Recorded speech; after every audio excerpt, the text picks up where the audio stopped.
Times today Telugu TV news కి స్వాగతం. Bulletin లో హెడ్లైన్స్ చూద్దాం. మంగళగిరి నియోజకవర్గంలో నిర్వహించిన రచ్చబండ కార్యక్రమంలో పాల్గొన్న నారా లోకేష్.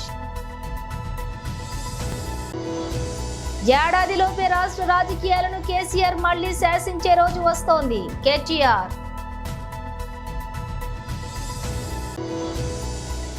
మల్కాజ్గిరి ర్యాలీలో పాల్గొన్న ముఖ్యమంత్రి రేవంత్ రెడ్డి.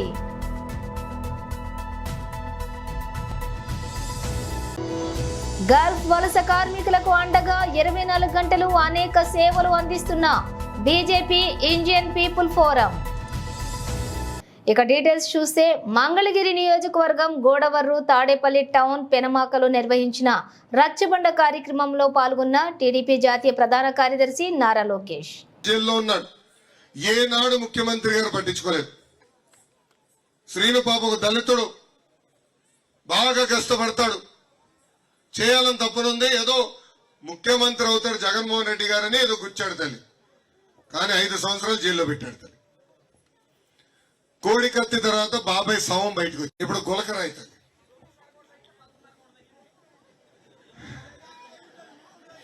ఇప్పుడు గులకరాయి వచ్చింది తల్లి, అది స్పెషల్ రాయి తల్లి.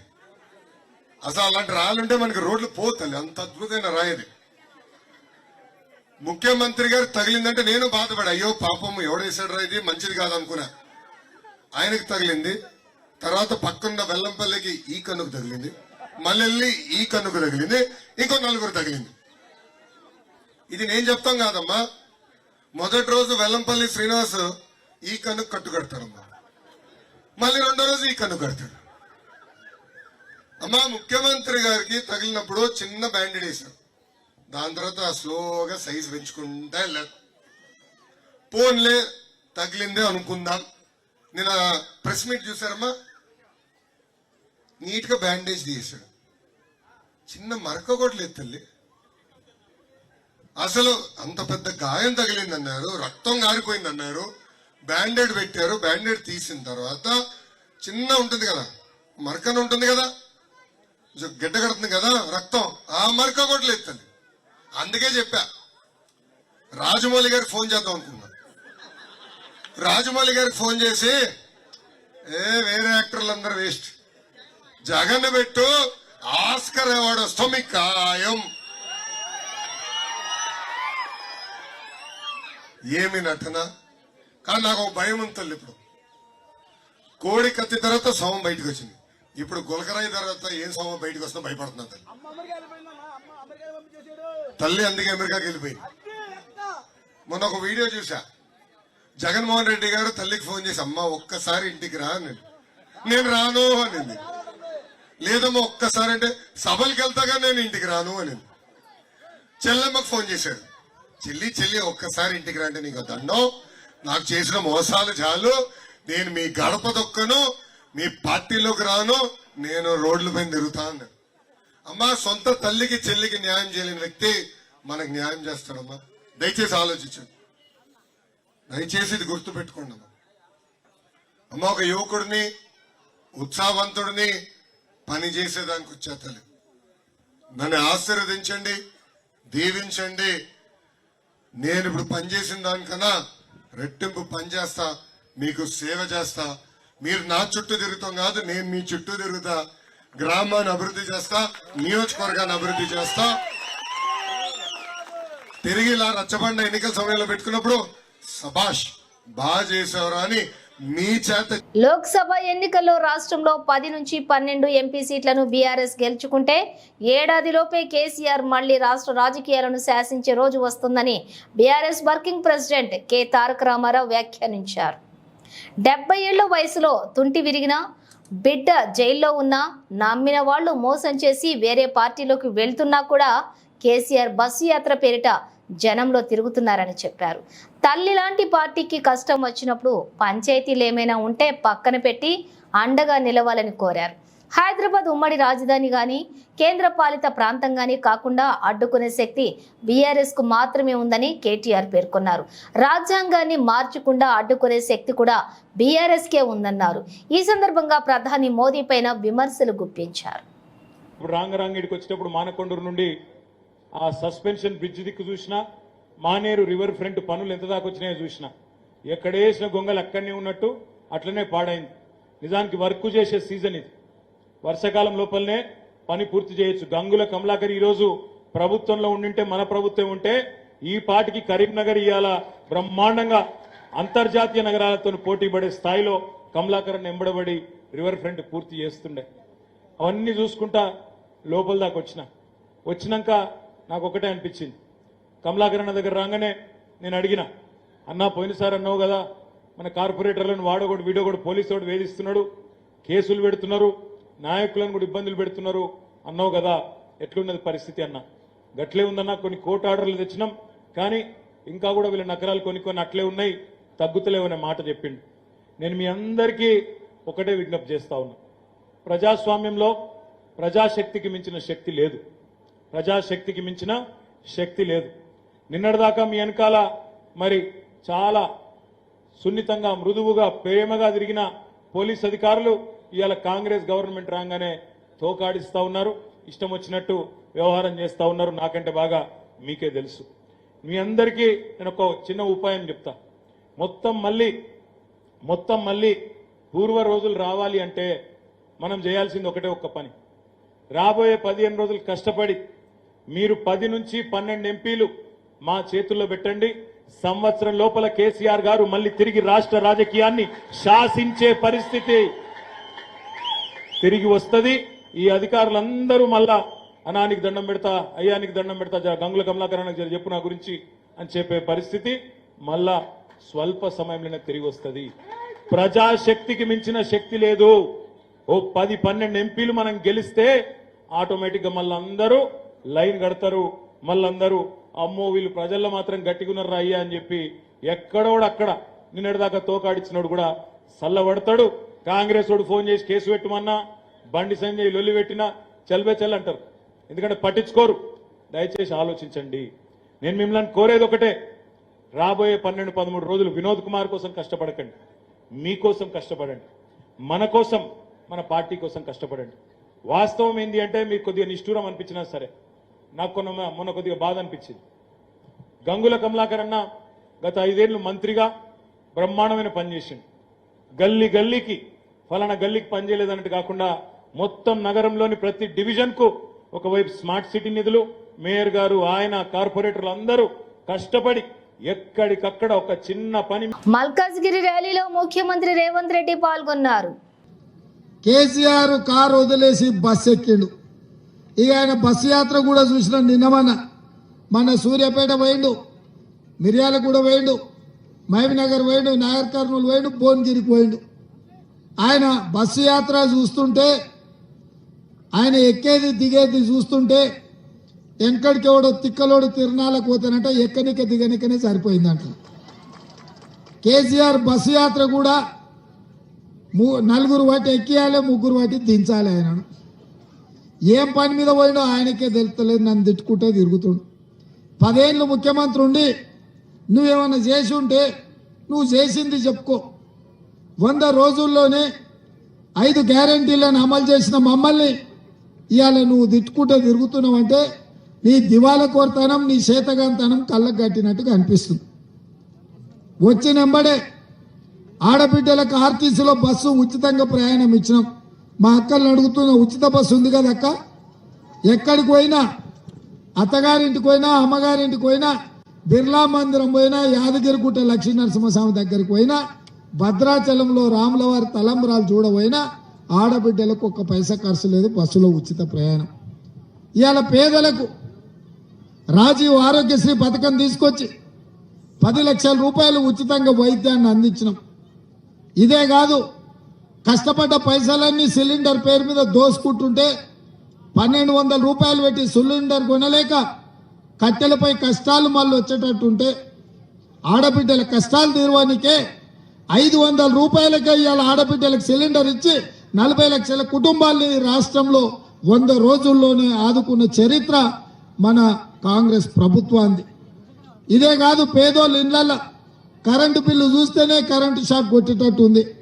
అందుకే వాళ్లకు 200 యూనిట్లు పేదవాళ్లకు ఉచితంగా కరెంటు ఇచ్చి పేద కుటుంబాలను ఆదుకొని ఇవాళ పేదవాళ్ళకి ఇండ్లు కట్టుకోనికే 5 లక్షల రూపాయలు 4,50,000 ఇండ్లు 22,500 కోట్లతోటి పేదవాళ్ళకి ఇందిరమ్మ ఇండ్లు ఇవ్వడానికి ఇవాళ మన ప్రభుత్వం పనిచేస్తుంది.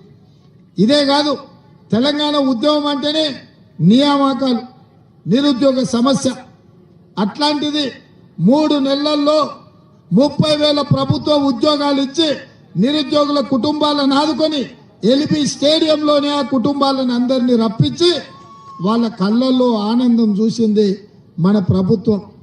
ఇవాళ ఈ దేశంలో బీసీ జనాభా లెక్క కట్టి 50% వాళ్ళ రిజర్వేషన్లు పెంచాలని బీసీ జనాభా లెక్కించడానికి ఇవాళ మనం అనుమతిచ్చి నిధులు ఇచ్చింది మన ప్రభుత్వం, మన పార్టీ. మనం ఇట్లా మంచి పనులు చేస్తుంటే నిన్న మన బీజేపీ నుంచి ఈటెల రాజేందర్ ఇవాళ మల్కాజ్గిరిలో ఓట్లు అడుగు. గల్ఫ్ వలస కార్మికులకు అండగా 24 గంటలు అనేక సేవలు అందిస్తున్న BJP Indian people forum Gulf కార్మికులకు సంక్షేమాన్ని గత 45 ఏళ్లుగా పట్టించుకొని కాంగ్రెస్ నాయకులు జీవన్ రెడ్డి ఇప్పుడు ఓట్ల కోసం గల్ఫ్ సంక్షేమం బోర్డు అని చెప్పడం ఎంతవరకు సమంజసం? 45 సంవత్సరాల రాజకీయ జీవితంలో ఏం పని చేసిరో ఒకటి చెప్పాలి జీవన్ రెడ్డి గారు.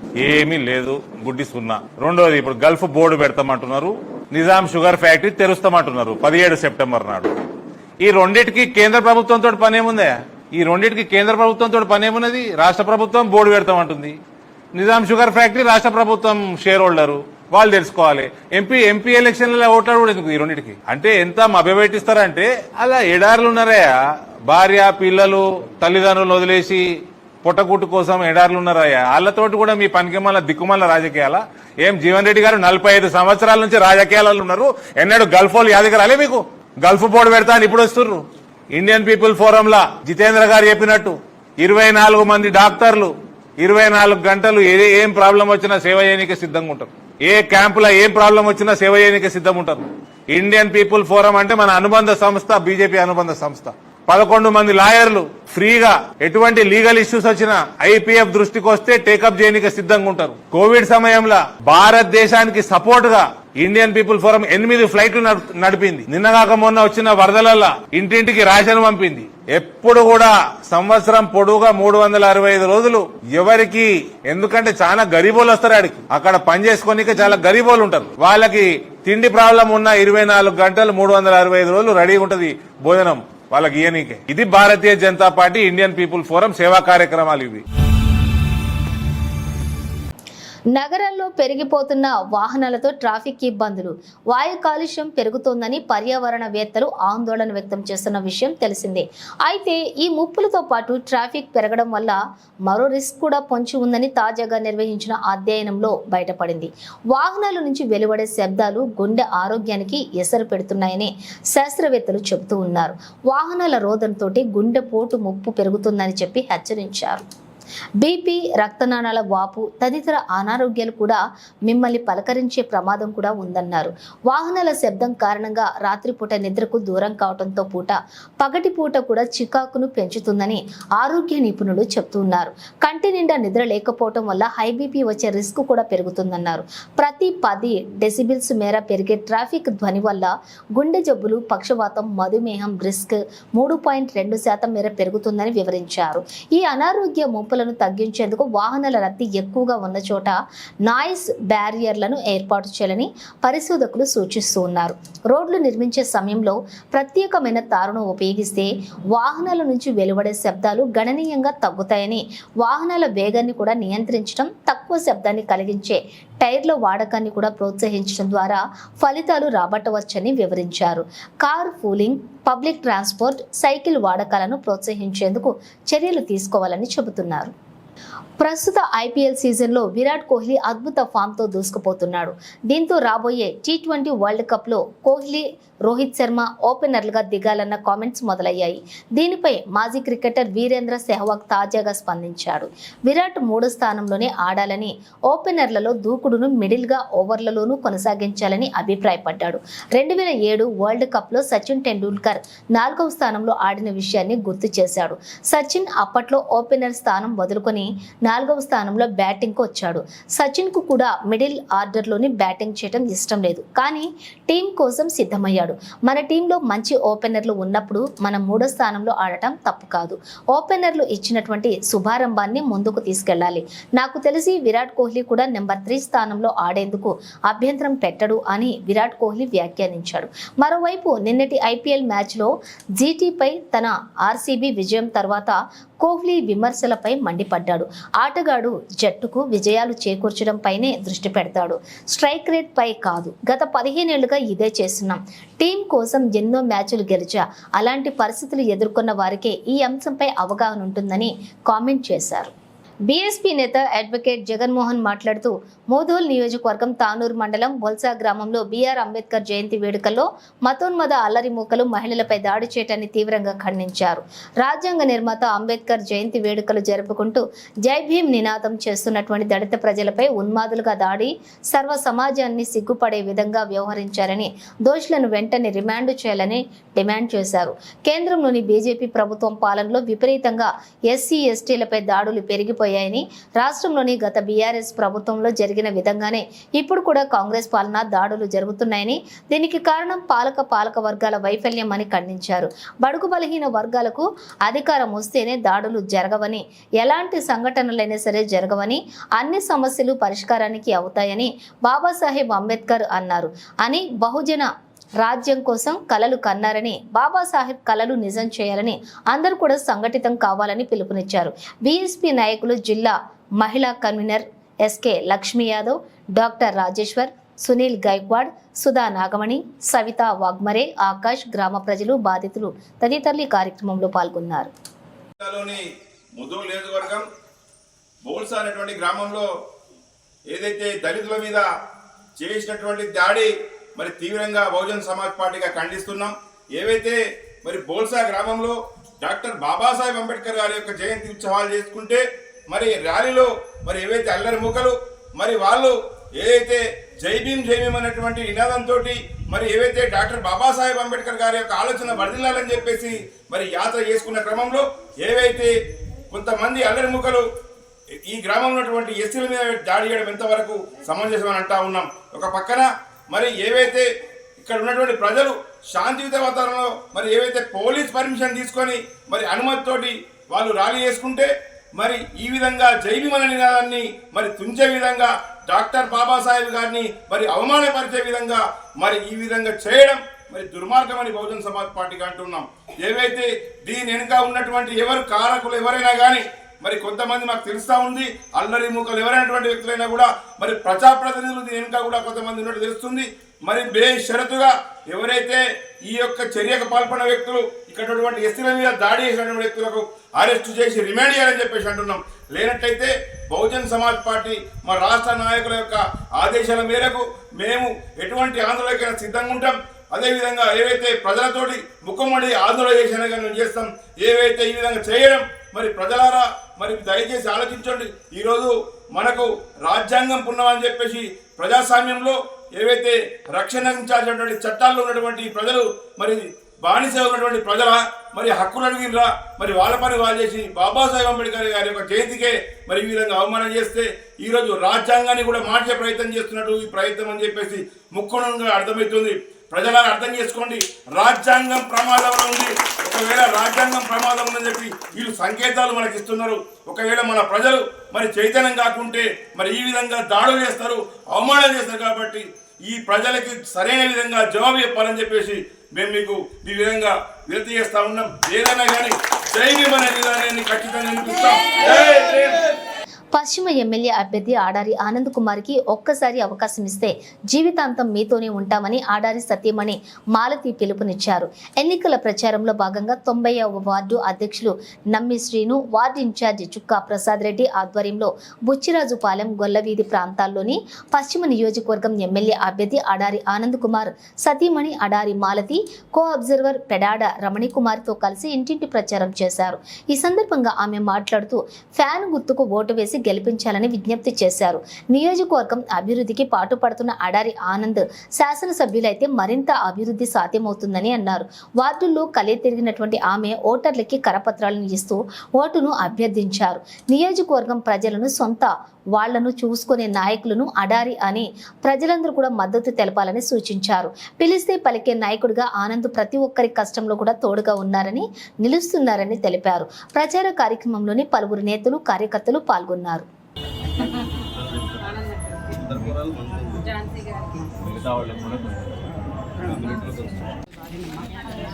పోటీ చేస్తున్నారు. మీ అందరూ సపోర్ట్ చేయండి. ఫ్యాన్ గుర్తు ఏమైనా అభ్యర్థి బొత్స ఝాన్సీ గారికి ఆనంద్ కుమార్ ఇద్దరు కూడా ఫ్యాన్ గుర్తు పోటీ సపోర్ట్ చేయండి. Thank you. నమస్తే అండి.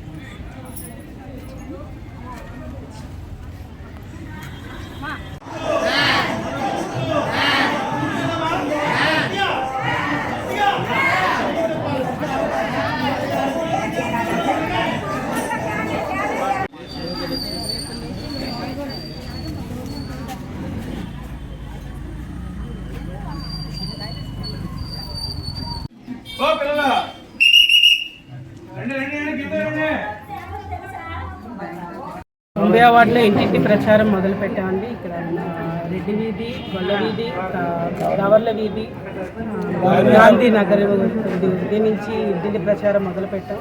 జన స్వాగతం పలుకుతున్నారు. ఎక్కడికి వెళ్ళా హారతులతో నీరాజనాలు పలుకుతున్నారు. తర్వాత ప్రభుత్వం చేసిన మంచి కార్యక్రమాలన్నీ కూడా వాళ్ళు ఏమేమి వాళ్ళు లబ్ధి పొందారు అన్నీ కూడా వాళ్ళు నోటి ద్వారా వింటున్నామండి. చాలా ఆనందంగా ఉంది. అలాగే గత ప్రభుత్వంలో వాళ్ళు ఏమీ నష్టపోయారన్నది కూడా వివరిస్తున్నారు. ఈసారి డెఫినెట్గా ఆనంద్ గారిని గెలిపించుకుంటామని ఎంతో ధీమాగా అందరూ వ్యక్తపరుస్తున్నారు. చాలా సంతోషంగా ఉంది. ప్రజల నుంచి ఎటువంటి రెస్పాన్స్ ఎటువంటి రెస్పాన్స్ అంటే అసలు మరి వాళ్ళు చాలా చాలా బాగా స్వాగతం పలుకుతూ మరి ఆయన కాకపోతే ఎవరిని ఆనంద్ గారిని కాకపోతే ఎవరిని గెలిపించుకుంటాం, అక్కడ జగన్ గారు గెలాలి, ఇక్కడ ఆనంద్ గారు గెలాలని వాళ్ళు ఎంతో ఆనందంగా వ్యక్తం చేస్తున్నారండి. అందరూ సపోర్ట్ చాలా బాగుంది. కుప్పం మండలం పెద్ద బంగారునత్తం గ్రామంలో మరియు కుప్పం మున్సిపాలిటీ పరిధిలోని 11వ వార్డులో ఆదివారం ఇంటింటా ఎన్నికల ప్రచారం నిర్వహించారు. కుప్పం అసెంబ్లీ వైసీపీ అసెంబ్లీ అభ్యర్థి ఎమ్మెల్సీ కేఆర్జే భరత్ మరియు ఆయన సతీమణి దుర్గా పద్మిని. ఈ కార్యక్రమంలో Kuppam municipal chairman doctor Sudheer, Kuppam ZPTC ADS Sharvana, market committee chairman Vidyasagar, ward incharge TK Prabhakar Naidu, కౌన్సిలర్లు, వైఎస్ఆర్సీపీ నాయకులు, కార్యకర్తలు పాల్గొన్నారు. బులెటిన్ ముగించే ముందు హెడ్లైన్స్ మరోసారి. మంగళగిరి నియోజకవర్గంలో నిర్వహించిన రచ్చబండ కార్యక్రమంలో పాల్గొన్న నారా లోకేష్. ఏడాదిలోపే రాష్ట్ర రాజకీయాలను కేసీఆర్ మళ్లీ శాసించే రోజు వస్తోంది, కేటీఆర్.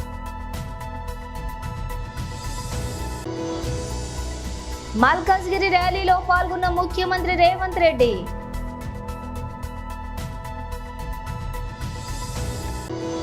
గల్ఫ్ వలస కార్మికులకు అండగా 24 గంటలు అనేక సేవలు అందిస్తున్న బీజేపీ ఇండియన్ పీపుల్ ఫోరం. ఇవి బులెటిన్ విశేషాలు. మరో బులెటిన్తో మళ్ళీ కలుద్దాం.